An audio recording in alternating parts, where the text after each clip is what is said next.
I was going to start with a story called Repeat After Me. Although we discussed my upcoming visit to Winston-Salem, my sister and I didn't make exact arrangements until the eve of my arrival, when I phoned from a hotel in Salt Lake City. "I'll be at work when you arrive," she said, "so I'm thinking I'll just leave the key under the hour near the actor." The what? Hour.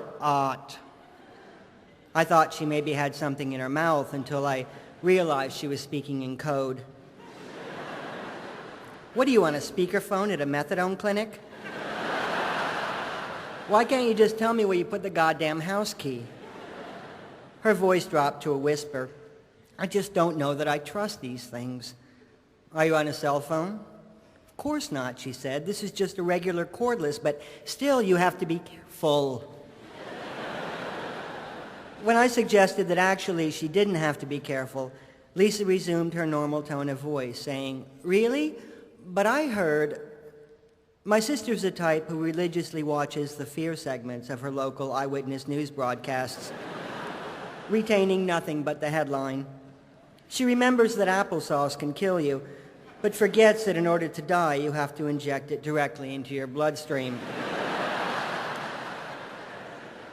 Announcements that cell phone conversations may be picked up by strangers, mixed with the reported rise of both home burglaries and brain tumors, meaning that as far as she's concerned, all telecommunication is potentially life-threatening. If she didn't watch it on the news, she read it in Consumer Reports or heard it third hand from a friend of a friend of a friend whose ear caught fire while dialing her answering machine. Everything is dangerous all of the time, and if it's not yet been pulled off the shelf, then it's certainly under investigation, so there. "Okay," I said, "but can you tell me which hour ought? Last time I was there, you had quite a few of them." "It's Ed," she told me. "Well, Ed-ish."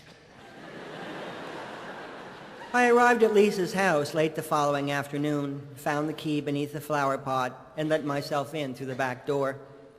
A lengthy note on the coffee table explained how I might go about operating everything from the television to the waffle iron, each carefully detailed procedure ending with the line, "Remember to unplug, turn off, and unplug after use."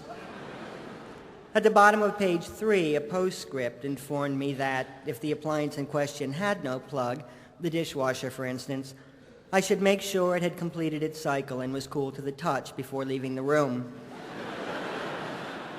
The note reflected a growing hysteria, its subtext shrieking, "Oh my God, he's going to be alone in my house for close to an hour." She left her work number, her husband's work number, and the number of the next-door neighbor, explaining that she didn't know the woman very well, so I probably shouldn't bother her unless it was an emergency. P.P.S. She's a Baptist, so don't tell her you're gay.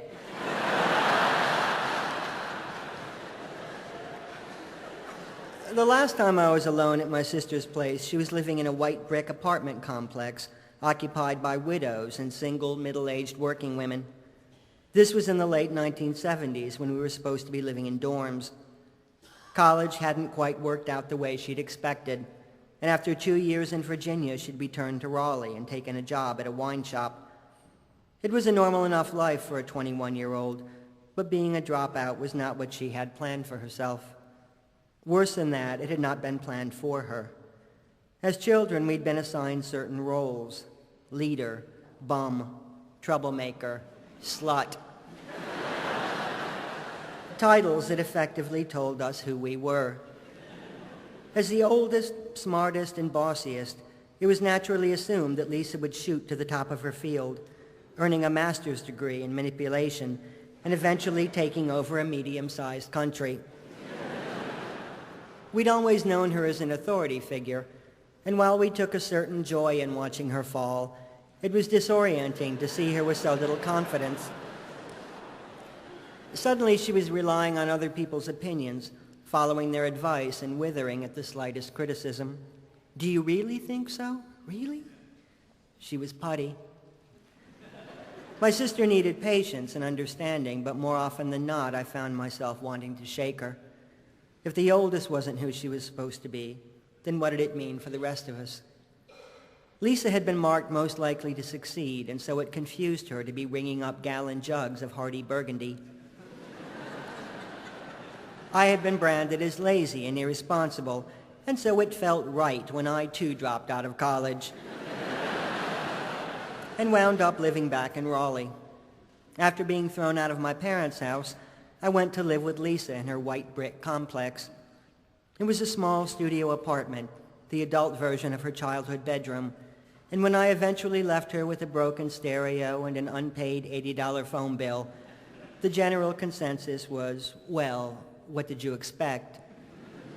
I might reinvent myself to strangers, but to this day, as far as my family is concerned, I'm still the one most likely to set your house on fire. While I accepted my lowered expectations, Lisa fought hard to regain her former title. The wine shop was just a temporary setback, and she left shortly after becoming the manager. Photography interested her, and so she taught herself to use a camera, ultimately landing a job in the photo department of a large international drug company, where she took pictures of germs, viruses, and people reacting to germs and viruses. On weekends, for extra money, she photographed weddings, which really weren't that much of a stretch. She got married herself and then quit the drug company in order to earn an English degree.